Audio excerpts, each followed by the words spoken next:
Israeli strikes hit near several hospitals as the military pushes deeper into Gaza city. Gaza's largest city is the focus of Israel's campaign to crush.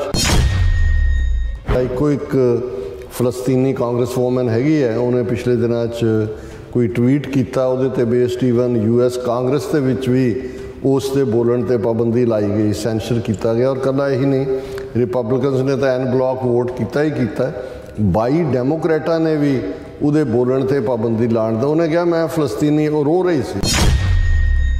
Protesters scattered editions of a mock newspaper, New York War Crimes, that charged the media with completely in laundering genocide and called on the Times editorial board to publicly back a ceasefire.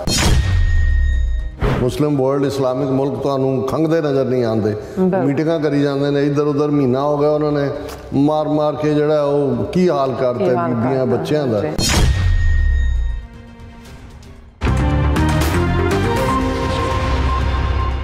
Viewers welcome back on program. So viewers गलबात करांगे कि गजा विच Israeli फौज जिहड़ी हैगी ਉਹ ਹਸਪਤਾਲਾਂ ਨੂੰ ਅਤੇ ਰਿਫਿਊਜੀ ਕੈਂਪਾਂ ਨੂੰ ਲਗਾਤਾਰ ਨਿਸ਼ਾਨੇ ਤੇ ਲੈ ਰਹੀ ਹੈ ਔਰ UN ਦੇ ਇੱਕ ਪ੍ਰਮੁੱਖ ਅਧਿਕਾਰੀ ਵੱਲੋਂ ਇਸ ਸਭ ਨੂੰ ਰੋਕਣ ਲਈ ਫਿਰ ਜ਼ੋਰਦਾਰ ਅਪੀਲ ਕੀਤੀ ਗਈ ਹੈ ਔਰ ਪ੍ਰੋਟੈਸਟ ਵੀ ਜਾਰੀ ਹਨ। ਪਰ ਭਾਰਤ ਦਾ ਫੈਸਲਾ ਜਿਹੜਾ ਦੋਗਲਾ ਸਟੈਂਡ ਜਗ ਜ਼ਾਹਰ ਹੋਇਆ ਹੈ ਔਰ ਅਮਰੀਕਾ ਦੇ ਵਿਦੇਸ਼ ਸੈਕਟਰੀ ਅਤੇ ਰੱਖਿਆ ਸੈਕਟਰੀ ਨਾਲ ਮੁਲਾਕਾਤਾਂ ਦੌਰਾਨ ਭਾਰਤ ਹੁਣ ਇਜ਼ਰਾਈਲ ਅਤੇ ਫਲਸਤੀਨੀ ਦੋ ਸਟੇਟਾਂ ਵਾਲੇ ਫਾਰਮੂਲੇ ਦੀ ਵਕਾਲਤ ਕਰ ਰਿਹਾ ਹੈ ਔਰ ਵੈਸੇ ਸਿਆਣਿਆਂ ਦਾ कथन है कि दो बेड़ियां ते पैर रखण वाले दा जिहड़ा डुबना यकीनी है। सो इस बारे आपां गलबात करांगे और नाल जिहड़े तुहाडे मैसेज ने जिहड़े लाइव ने वो आपां लैण जा रहे हैं। सो असीं चाहांगे कि तुसीं इसे तरह बने रहना, देखण सुन लई लिखण लई तुहाडा सब दा बहुत बहुत धन्नवाद जी। डॉक्टर साहब की विचार ने देखो, साडे कल एक पाकिस्तानी व्यूअर ने फेसबुक ते मैसेज लिखिया सी कल, क्योंकि असीं फाइनल सैगमेंट नहीं सी कीता, मैसेज नहीं सी पढ़े कि जी तुसी गजा दे उत्ते कोई गल नहीं करते। मैं समझदा भी कई बार जिहड़े इस किस्म की गल कहण वाले ने वो पूरी तरह ना तो शो देखते हैं जां साडा पिछले हफ्तियां दे विच कोई दिन ऐसा नहीं होएगा जिस दिन असीं गल ना कीती होए। रादर कल दे शो दे विच तां असीं बीबी रूपी कौर वल्लों जिवें वाइट हाउस दा दिवाली दा इनविटेशन ठुकराया गया, इस नूं आधार बना के कि अमरीका इजराइल के जुल्मां का साथ दे रहा। इस तरह दल खालसा वालों जिवें बोल्डली स्टैंड लिया गया और असी समझते हैं कि भाई ये साडे वीर जां भैणां जिन्होंने ये लगता होंदा है। हालांकि कल दे साडे कामेंट्स दे विच एक दो साडे सिख वीरां ने कहा जी तुसीं खुल के उधर की गल करते हो, देखो 2000 साल तो इजराइलियां ने कितना सफ़र किया, ये वो उन्होंने शायद नहीं पता कि भाई असी जां तो तुसी गल पूरी सुनो, तो जे तुसी ऑलरेडी बायस बना के अखां बंद करके करना है फिर तुहानूं मुबारक है। असी हमेशा साडी अप्रोच प्रैगमैटिक भी हुंदी है, पर जदों ह्यूमन राइट्स जिहड़ी जिथे सानूं गुरु नानक साहब ने खड़ा कीता है, इती मार पई कुरलाने तैंकी दर्दना, उहदे नाल कोई कंप्रोमाइज़ नहीं है। 2 स्टेट फार्मूला ये UN का भी रेजोल्यूशन है, यही अल्टीमेट हल है। असी ना उन्हां नाल सहमत हैं जिहड़े कोई हमास या उस किस्म की सोच वाले ने कि भाई इनू मिटा दिओ, इजराइल नूं समुद्र सुट दिओ, तो ना ही इजराइल दीयां नीतियां जिथे कि वो ग्रेटर इजराइल के नाम थले जो जुल्म कर रहे हैं उन्होंने। और अज दीयां खबरां भी जदों मैं इस हवाले नाल देखिया, ईवन जिस लैवल की कारनेज और ये चल रहा है, यूनाइटेड नेशनस के मेन एड ऑफिशियल ने कहा कि Gaza carnage simply must stop. The United Nations has called for an end to the carnage afflicting war on Gaza during Israel military's campaign, according to UN aid officials' comments released on Friday. A United Nations Agency for Palestinian Refugees, Mr. Philippi Lazarni ने कहा, head है इसके, the present course chosen by Israeli authorities will not bring the peace and stability that both Israelis and Palestinians want and deserve। कि भाई ये जे तुसी समझदे हो भी एक नूं एलिमिनेट करके जां तुसी गजा खाली करा लोगे, उन्होंने वो सुनाई उत्थे धक दोगे ऊपर, इवें नहीं होएगा। और नाल दी नाल जिहड़ा हुण तां बिल्कुल खुलेआम अस्पतालों के उत्ते अटैक कर रहे हैं। इन्हां दी मेन खबर है, Israeli strikes hit near several hospitals as the military pushes deeper into Gaza city. Gaza's largest city is the focus of Israel's campaign to crush। और इस सारे दे विच असीं देखते हैं कि जिथे ਬਿਊਟੀਫੁਲ ਗਾਰਡਨ ਸੀ, ਖੁੱਲੇ ਘਰ ਸੀ, ਲੋਕ ਸਾਰੇ ਜਿਹੜੇ ਨੇ ਉਹਨਾਂ ਨੇ ਖੰਡਰਾਤ ਬਣਾ ਦਿੱਤੇ ਨੇ। ਲੇਕਿਨ ਆਫਰੀਨ ਹੈ ਉਹਨਾਂ ਆਜ਼ਾਦੀ ਪਸੰਦ ਲੋਕਾਂ ਨੂੰ, ਇਨਸਾਨੀਅਤ ਨਾਲ ਪਿਆਰ ਕਰਨ ਵਾਲਿਆਂ ਨੂੰ, ਈਵਨ ਟਾਈਮ ਸਕੁਏਅਰ ਦੇ ਵਿੱਚ ਇੱਥੇ ਨਿਊਯਾਰਕ 'ਚ ਇੱਕ ਵੱਡਾ protest media worker stage sit in at New York Times headquarters to call for ceasefire in Gaza, ਕਿਉਂਕਿ ਨਿਊਯਾਰਕ ਟਾਈਮਸ ਦਾ ਵੀ ਐਟੀਟਿਊਡ ਇੱਕ ਪਾਸੜ ਹੈ, ਬਿਲਕੁਲ ਇਜ਼ਰਾਈਲ ਦੀ ਹਮਾਇਤ ਦੇ ਉੱਤੇ ਹੀ ਹੈ। ਤਾਂ ਉਹਨਾਂ ਨੇ ਈਵਨ ਨਿਊਯਾਰਕ ਟਾਈਮਸ ਨੂੰ ਵੀ ਨਿਊਯਾਰਕ ਵਾਰ ਕ੍ਰਾਈਮਸ ਦਾ ਨਾਂ ਦਿੱਤਾ, ਹੱਥ 'ਚ ਉਹਨਾਂ ਨੇ ਪਲੈਕੇਟ ਫੜੇ ਹੋਏ ਨੇ। ਔਰ protester scattered editions of a mock newspaper, New York War Crimes, that charged the media with completely in laundering genocide and called on the Times editorial board to publicly back a ceasefire. Okay. ਉਹ ਅਖਬਾਰਾਂ ਦੇ ਉੱਤੇ media ਤੇ ਜ਼ੋਰ ਪਾ ਰਹੇ ਨੇ, ਇਹਨੂੰ ਨਿਊਯਾਰਕ ਟਾਈਮ ਨੂੰ ਕਿਹਾ ਕਿ ਭਾਈ ਤੁਸੀਂ ਸੀਜ਼ ਫਾਇਰ ਦੀ ਐਡਵੋਕੇਸੀ ਕਰੋ। ਸੋ ਜ਼ਾਹਰ ਹੈ ਵੀ ਪਬਲਿਕ ਓਪੀਨੀਅਨ ਡਿਵਾਈਡਡ ਹੈ। ਅੱਜ ਹੀ ਮੈਂ ਜਰਮਨ ਦੇ ਹਵਾਲੇ ਨਾਲ ਵੀ ਦੇਖ ਰਿਹਾ ਸੀ, ਹਾਲਾਂਕਿ ਜਰਮਨ ਦੀ ਗਵਰਨਮੈਂਟ ਖੁੱਲ੍ਹ ਕੇ ਇਜ਼ਰਾਈਲ ਨਾਲ ਖੜੀ ਹੈ, ਲੇਕਿਨ ਵਿਦਨ ਜਰਮਨੀ ਲੋਕ ਪ੍ਰੋਟੈਸਟ ਕਰ ਰਹੇ ਨੇ ਕਿ ਭਾਈ ਇਹ ਫਲਸਤੀਨੀਆਂ ਦੀ ਨਸਲਕੁਸ਼ੀ ਹੋ ਰਹੀ ਹੈ, ਅਸੀਂ ਕਿਵੇਂ ਇਹਨੂੰ ਟੋਲਰੇਟ ਕਰਾਂਗੇ। ਅਮਰੀਕਾ 'ਚ ਵੀ ਡਿਵਾਈਡਡ ਹਾਊਸ ਹੈ। ਹਾਲਾਂਕਿ ਜਿਸ ਕਿਸਮ ਦਾ ਵਰਤਾਰਾ ਇੱਕੋ ਇੱਕ ਫਲਸਤੀਨੀ ਕਾਂਗਰਸ ਵੂਮਨ ਹੈਗੀ ਹੈ, ਉਹਨੇ ਪਿਛਲੇ ਦਿਨਾਂ 'ਚ ਕੋਈ ਟਵੀਟ ਕੀਤਾ, ਉਹਦੇ 'ਤੇ ਬੇਸਡ ਈਵਨ US ਕਾਂਗਰਸ ਦੇ ਵਿੱਚ ਵੀ ਉਸ ਦੇ ਬੋਲਣ 'ਤੇ ਪਾਬੰਦੀ ਲਾਈ ਗਈ, ਸੈਂਸ਼ਰ ਕੀਤਾ ਗਿਆ। ਔਰ ਇਕੱਲਾ ਇਹੀ ਨਹੀਂ, ਰਿਪਬਲਿਕਨਸ ਨੇ ਤਾਂ ਐਨ ਬਲੌਕ ਵੋਟ ਕੀਤਾ ਹੀ ਕੀਤਾ, 22 ਡੈਮੋਕ੍ਰੇਟਾਂ ਨੇ ਵੀ ਉਹਦੇ ਬੋਲਣ 'ਤੇ ਪਾਬੰਦੀ ਲਾਉਣ ਦਾ। ਉਹਨੇ ਕਿਹਾ ਮੈਂ ਫਲਸਤੀਨੀ, ਉਹ ਰੋ ਰਹੀ ਸੀ ਜਦੋਂ ਬੋਲ ਵੀ ਰਹੀ, 2 ਵਾਰੀ ਉਹ ਰੋਈ, ਮੈਂ ਉਹਦਾ ਲਾਈਵ ਦੇਖਿਆ। ਸੋ ਜਦੋਂ ਇਹ ਕੁਛ ਚੱਲ ਰਿਹਾ ਹੈ, ਜੇ ਸਭ ਤੋਂ ਜ਼ਿਆਦਾ ਇਸ ਵੇਲੇ ਜਿਸ ਨੂੰ ਕਹੋ, ਜਿਹਨੂੰ ਤੁਸੀਂ ਕਿਹਾ ਕਿ ਭਾਈ ਇੱਕ ਪਾਸੇ ਸ਼ੈਤਾਨ ਹੈ, ਇੱਕ ਪਾਸੇ ਡੂੰਘਾ ਸਮੁੰਦਰ ਹੈ ਭਾਰਤ, ਪਹਿਲੇ ਦਿਨਾਂ ਦੇ ਵਿੱਚ ਕਿਵੇਂ ਖੁੱਲ੍ਹ ਕੇ ਇਜ਼ਰਾਈਲ ਦੇ ਗੁਣ ਗਾਉਣ ਲੱਗੇ, ਅੱਖਾਂ ਬੰਦ ਕਰਕੇ 2-3 ਦਿਨਾਂ ਬਾਅਦ ਉਹਨਾਂ ਨੂੰ ਰਿਅਲਾਈਜ਼ ਹੋਇਆ ਕਿ ਵੀ ਉਹ ਇਹ ਤਾਂ ਕਰੋੜ ਤੋਂ ਜ਼ਿਆਦਾ ਬੰਦਾ ਸਾਡਾ ਮੁਸਲਮਾਨ ਮੁਲਕਾਂ 'ਚ ਹੈ। ਔਰ ਨਾਲ ਦੀ ਨਾਲ ਕਤਰ ਵਾਲਿਆਂ ਨੇ 8 ਨੇਵੀ ਵਾਲਿਆਂ ਨੂੰ ਚਾੜਤਾ ਉਹਨਾਂ ਦੀ ਕੋਰਟ ਨੇ ਕਿ ਭਾਈ ਇਹ ਸਪਾਈਂਗ ਕਰ ਰਹੇ ਨੇ ਮੋਸਾਦ ਲਈ ਔਰ ਇਹਨੂੰ ਡੈਥ ਸੈਂਟੈਂਸ ਦਿਓ। ਔਰ ਉਸ ਤੋਂ ਬਾਅਦ ਜਿਹੜਾ ਜਦੋਂ UN ਦੇ ਵਿੱਚ ਟੈਂਪਰੇਰੀ ਸੀਜ਼ ਫਾਇਰ ਦੇ ਲਈ ਹਿਊਮੈਨੀਟੇਰੀਅਨ ਬੇਸ 'ਤੇ ਮਤਾ ਆਇਆ, ਇੰਡੀਆ ਨੇ ਅਬਸਟੇਨ ਕੀਤਾ। ਸੋ ਇਹ ਦੱਸ ਰਹੇ ਸੀ ਕਿ ਭਾਈ ਉਹ ਇਸ ਕਿਸਮ ਦੀ ਜਿਹੜੀ ਹੈ ਉਹ ਹੌਰਨਸ ਆਫ ਡਿਲੇਮਾ ਦੇ ਵਿੱਚ ਫਸੇ ਹੋਏ ਨੇ। ਲੇਕਿਨ ਹੁਣ ਜਦੋਂ ਕਿ ਆਲਮੋਸਟ 1 ਮਹੀਨਾ ਹੋ ਗਿਆ, ਉਹਨਾਂ ਨੇ ਗਜ਼ਾ ਲੈਵਲ ਕਰ ਦਿੱਤਾ ਹੈ, ਆਲਰੇਡੀ 5-6 ਲੱਖ ਜਾ ਚੁੱਕੇ ਨੇ, ਰਹਿੰਦੇ ਭੱਜ ਰਹੇ ਨੇ, ਉਹਨਾਂ ਨੂੰ ਟਾਈਮ ਦਿੰਦੇ ਨੇ ਜੀ ਹੁਣ ਅਸੀਂ ਲੱਗੇ ਹਾਂ ਬੰਬਾਰਡ ਕਰਨ, ਨਿਕਲ ਜਾਓ। ਤਾਂ ਹੁਣ ਜਿਹੜੇ secretary of state and secretary of defence America ਦੇ ਗਏ ਹੋਏ ਨੇ ਇੰਡੀਆ, ਉੱਥੇ ਉਹਨਾਂ ਨੂੰ ਕਹਿ ਰਿਹਾ Gaza crisis, India bats for 2 state solution during talks with US। ਔਰ ਉਹਨਾਂ ਨੇ ਕਿਹਾ ਜੀ 2 ਸਟੇਟਾਂ ਹੋਣੀਆਂ ਚਾਹੀਦੀਆਂ ਨੇ, ਫਲਸਤੀਨੀਆਂ ਨੂੰ ਵੀ ਹੱਕ ਹੈ ਆਪਣਾ ਮੁਲਕ ਲੈਣ ਦਾ, ਆਪਣਾ ਮੁਲਕ ਬਣਾਉਣ ਦਾ। ਕਿਹਨੇ ਬਣਾਉਣਾ, ਕਿਹਨੂੰ ਕੌਣ ਸੁਣਾ ਰਿਹਾ? ਤੁਸੀਂ ਵੈਸਟ ਬੈਂਕ ਔਰ ਗਜ਼ਾ ਔਰ ਇਜ਼ਰਾਈਲ ਦੇ ਵਿਚਾਲੇ 7 ਲੱਖ ਯਹੂਦੀ ਜਿਹੜੇ ਇਲੀਗਲ ਸੈਟਲਮੈਂਟਸ ਬਿਠਾਈਆਂ ਹੋਈਆਂ ਨੇ।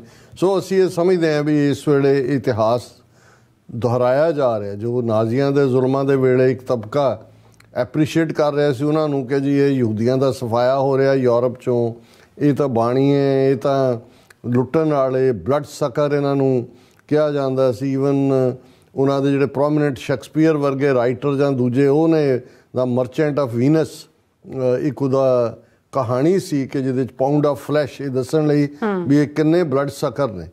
ਲੇਕਿਨ ਉਹ ਵੀ ਗਲਤ ਪਾਰਟ ਸੀ, ਕੰਡੈਮਨੇਬਲ ਹੈ, ਦੁਨੀਆ ਨੇ ਕਿਹਾ ਨੈਵਰ ਅਗੇਨ।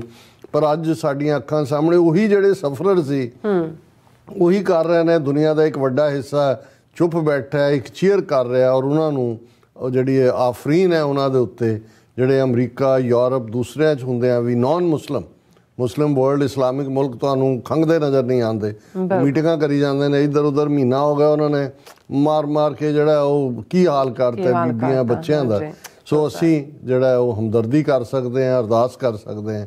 ਇਸ ਤੋਂ ਬਿਨਾਂ ਸਾਡੇ ਕੋਲ ਹੋਰ ਆਪਣੀ ਤਾਕਤ ਤਾਂ ਹੈ ਨਹੀਂ ਕੌਮ ਜਿਹੜਾ ਨੇਸ਼ਨ ਦੇ ਕੋਲ। ਆਪਣੇ ਵਿਊਅਰਸ ਮੈਸੇਜ ਲੈਣ ਜਾ ਰਹੇ ਹਾਂ ਔਰ ਸਭ ਦਾ ਸਾਂਝਾ ਸ਼ੁਕਰੀਆ ਅਦਾ ਕਰਦੇ ਹਾਂ।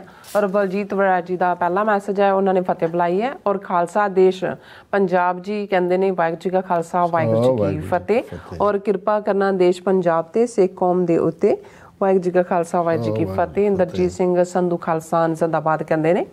ਐਂਡ ਰਾਜਦੂਤ ਔਰ ਨੋ जमदूत महाराज सो बड़ा अच्छा नेम रखा है, बड़ा ही डिफरेंट जिहा। और इन्होंने सानू फतेह भी बुलाई है और इन्होंने साडे शो की तारीफ भी की है। कहते काफ़ी दिनों बाद आपां लाइव तुहानूं देख रहे हैं, तुसीं कहंदे कि जिहड़ी गल करदे हो दम ते सच की गल करदे हो, तुहाडी गल विच दम ते सच हुंदा है। और उन्होंने मेरी भी तारीफ की है, thank you so much. And जस सिंह जी भी फतेह बुलाने खालसा जिंदाबाद कहते हैं। एंड सुखविंदर सिंह जी खालसा जिंदाबाद। एंड फिर सानू फतेह भी बुलाते हैं। एंड फिर साडे कोल मैसेज आएगा ये, हाँ जी, धर्मराज जी कहते हैं खालसान बनेगा तो जरूर बनाओ, असी 2 टाइम अरदास करते हैं morning evening. So nice, all about truth and Sikhism. भी नाल खालिस्तान बनाउण दे विच इट्टां चुकणियां पैणीਆਂ ने। हाँ बिल्कुल, क्यों नहीं, अरदास तां बहुत जरूरी है, बट एक्टिविटी भी बिल्कुल जरूरी है। एंड फतेह बुलाते हैं। एंड फिर उन्होंने खालसा जिंदाबाद भी किया। और इसी तरह गुरमेल सिंह जी भी फतेह बुलाते हैं और साडे वर्क की शलाघा करते हैं, TV 84 की टीम की भी, प्रोग्राम की भी। एंड जस सिंह ने कबीरा जब हम आए जगत में जग हंसे हम रोए, ऐसी करनी कर चले हम हंसे जग रोए। वाहिगुरू जी का खालसा वाहिगुरू जी की फतेह उन्होंने किया। एंड इसी तरह अमरजीत सैनी भी फतेह बुलाते हैं। एंड गुरमीत सिंह बब्बर कहते अज ठप, हाँ जी तो करता कहते थप्पड़ दे है। सो 11/11/11 हैप्पी थप्पड़ डे। 11 तरीक हो गई उधर होई ना, इत्थे 10 से ना साडे। सो कल दा सैटरडे अज ही मारता सो इसी तरह मैसेज हैगा सारे को सतनाम सिंह जी भी खालसा जिंदाबाद कहते हैं। और निहंग सिंह जी भी, हाँ जी, उन्होंने थप्पड़ डे वाले किया ना, कहते अज साडे 11 कल हो गई उन्होंने, जानी कि अज उन्होंने होगी, साडे कल होनी है। और इसी तरह मैसेज आएगा साडे कोल जसकीरत सिंह जी फतेह बुलाते हैं और कहते राज साहब दिल नहीं लगता जदों तक तुहाडे विचार ना सुन लईए, तुसीं साडी बैटरी चार्ज कर दिंदे हो। वाहिगुरू चढ़दी कला बख्शण, खालसा जिंदाबाद। असीं भी मिस करते हैं जदों ट्रैवल करके या होर प्रोग्राम करके सानू मिस करना पैंदा जी। ਸਾਡੇ ਲਈ ਵੀ ਚਾਰਜਿੰਗ ਆਫ ਬੈਟਰੀਜ਼ ਹੁੰਦਾ ਜਦੋਂ ਤੁਹਾਡੇ ਵਰਗੇ ਵੀਰ ਭੈਣਾਂ ਆ ਕੇ ਜੁੜਦੇ ਨੇ ਸਾਡੇ ਨਾਲ। ਬਲਕਾਰ ਸਿੰਘ ਜੀ ਵੀ ਤੁਹਾਨੂੰ ਫਤਿਹ ਬੁਲਾਉਂਦੇ ਨੇ ਔਰ ਖਾਲਸਾ ਜ਼ਿੰਦਾਬਾਦ ਕਹਿੰਦੇ ਨੇ ਔਰ ਕਹਿੰਦੇ ਨੇ ਅਸੀਂ ਉਹਨਾਂ ਸਰਦਾਰਾਂ ਦੇ ਹੀ ਫੈਨ ਆ ਜਿਹੜੇ ਸਰਕਾਰਾਂ ਵੱਲੋਂ ਕੀਤੇ ਬੈਨ ਆ। ਖਾਲਸਾ ਜ਼ਿੰਦਾਬਾਦ। ਵਾਹ, ਪੋਇਟਰੀ ਹੋ ਗਈ ਹੈ। ਜਸਵੀਰ ਬਰਾੜ ਜੀ ਵੀ ਖਾਲਸਾ ਜ਼ਿੰਦਾਬਾਦ ਤੇ ਸਖਤ ਫॉर ਜਸਟਿਸ ਜ਼ਿੰਦਾਬਾਦ ਕਹਿੰਦੇ ਨੇ। ਐਂਡ ਇਸੇ ਤਰ੍ਹਾਂ ਮੁਹੰਮਦ ਜਾਮੂਦ सलमान कहते हैं कि गुड मॉर्निंग जी। एंड सरबजीत सिंह फतेह बुलाते हैं और आतिश सच वाकई ਲਈ only 300 look I don't know जी की कहना ਦਾ मतलब ख्याल है। मैं घड़ी ਵੱਲ देख रहा ਅਸੀਂ ਹੁਣ ਕੋਸ਼ਿਸ਼ ਕਰਾਂਗੇ ਆਉਣ ਵਾਲੇ ਦਿਨਾਂ 'ਚ ਕਿ ਸਮਾਂ ਸੀਮਾ 'ਚ ਰਹੀਏ ਜੀ। ਫੇਸਬੁੱਕ ਦੇ ਉੱਤੇ ਕਮੈਂਟਸ ਵੀਰ ਸਰਬਜੀਤ ਸਿੰਘ ਕਹਿੰਦੇ ਨੇ ਉਹਨਾਂ ਨੇ ਤੁਹਾਨੂੰ ਵੀ ਮੈਨੂੰ ਵੀ ਫਤਿਹ ਬੁਲਾਈ ਹੈ ਜੀ। ਸਾਡਾ ਵਾ ਬਹੁਤ ਮਕਾਰ ਕੌਮ ਨਾਲ ਹੈ। ਨਹਿਰੂ ਕਹਿੰਦਾ ਸੀ ਬਾਤ ਉਹ ਕਰੋ ਜਿਸਕੇ ਕਈ ਪਹਿਲੂ ਹੋ, ਕਈ ਪਹਿਲੂ ਹੋ ਤੋ ਰਹੇ ਬਾਤ ਬਦਲਣੇ ਕੇ ਲਈ। ਥੱਪੜ ਦਿਵਸ ਦੀਆਂ ਸਮੁੱਚੀ ਕੌਮ ਨੂੰ TV 84 ਦੀ ਟੀਮ ਨੂੰ ਵਧਾਈਆਂ ਹੋਣ। ਆਪ ਜੀ ਦੇ ਇਸ ਪ੍ਰੋਗਰਾਮ ਤੋਂ ਹੀ ਸਾਨੂੰ ਸੇਧ ਮਿਲਦੀ ਹੈ ਇਸ ਸਮੇਂ ਸਿੱਖ ਕੌਮ ਦਾ ਨੈਰੇਟਿਵ ਕੀ ਹੋਣਾ ਚਾਹੀਦਾ। बाकी समुची कौम का निशाना एक होना चाहिए खालिस्तान। खालिस्तान जिंदाबाद। बहुत ठीक फरमाया। जसबीर सिंह कहते हैं भी असी खालिस्तान लवांगे रेफरेंडम की प्रोसैस नाल। और दविंदर संधू फतेह बुलाते हैं। गुरसिख ढिल्लों कहते हैं बन के रहेगा खालिस्तान जिंदाबाद। हर पंजाबी का घर है खालिस्तान। प्रदीप सिंह जसबीर सिंह फिर दीप सिंह कहते हैं कि मूत पीने भारत के जुत्ती फेरन का समा आ चुका है। हर एक नूं बेनती है कि आपो अपने देसी मौजे पानी विच भिओ के धुप विच सुका के ध्यान रखो। फिर करेगा राज खालसा राजविंदर सिंह सोहन सिंह मायल दीप सिंह मुहम्मद जावेद उन्होंने सारियां दी फतेह है जां खालिस्तान जिंदाबाद है। राजविंदर सिंह कहते हैं डॉक्टर साहब Sikhs who are blindly supporting Israel are listening to people who get drunk and do live shows and as Dr. Cheema Sahib said these people will call others dogs who are on the other side of the aisle। देखो ਅਸੀਂ ਇਹ ਸਮਝਦੇ ਹਾਂ ਵੀ ਹਰ ਇੱਕ ਨੂੰ ਆਪਣੇ ਵਿਚਾਰ ਰੱਖਣ ਦਾ ਹੱਕ ਹੈ ਔਰ ਇਹ ਬਿਊਟੀ ਵੀ ਹੈ ਸਿੱਖੀ ਦੀ ਵੀ ਕਿ ਅਸੀਂ ਆਜ਼ਾਦ ਤੌਰ ਦੇ ਉੱਤੇ ਸੋਚਦੇ ਹਾਂ। ਬਿਲਕੁਲ। ਪਰ ਮੈਂ ਸਮਝਦਾ ਹਾਂ ਵੀ ਗੁਰੂ ਸਾਹਿਬ ਨੇ ਸਾਨੂੰ ਜਦੋਂ ਅਸੀਂ ਈਵਨ ਡਾਇਲੋਗ ਵੀ ਕਰਦੇ ਹਾਂ ਉਸ ਦੇ ਵਿੱਚ ਵੀ ਜਿਹੜੀ ਇੱਕ ਤਹਿਜ਼ੀਬ ਸਿਖਾਈ ਹੈ और वो तहजीब जो खुद सिद्ध गोश्त बाणी दे विच ही असीं देखते हैं कि भी जदों गुरु नानक साहब सिद्धां दे उस सारे इकट्ठ 'ਚ ਜਾਂਦੇ ਨੇ 84 सिद्धां ਦੇ ਤੇ ਉਹ ਤਾਂ ਬਾਲਾ ਕਰਕੇ ਬਾਲਕ ਕਰਕੇ ਐਡਰੈਸ ਕਰਦੇ ਨੇ ਜਿਹੜਾ ਪੈਟਰਨਾਈਜ਼ਿੰਗ ਹੁੰਦਾ ਤੇ ਗੁਰੂ ਸਾਹਿਬ ਅੱਗੋਂ ਜਵਾਬ ਦਿੰਦੇ ਨੇ ਕਿ ਬਾਬਾ ਆਖੇ ਨਾਥ ਜੀ ਸਿੱਧ ਪੁੱਛਣ ਸੁਣ ਬਾਲਿਆ ਕੌਣ ਸ਼ਕਤ ਤੁਧ ਇੱਥੇ ਲਿਆਈ ਇਹ ਬਾਲਕ ਦੱਸ ਤੇ ਕਿਹੜੀ ਤਾਕਤ ਨਾਲ ਤੂੰ ਆਇਆ ਬਾਬਾ ਆਖੇ ਨਾਥ ਜੀ ਬਾਝੋਂ ਸੱਚੇ ਨਾਮ ਦੇ ਹੋਰ ਕਰਾਮਾਤ ਸਾਥੇ ਨਹੀਂ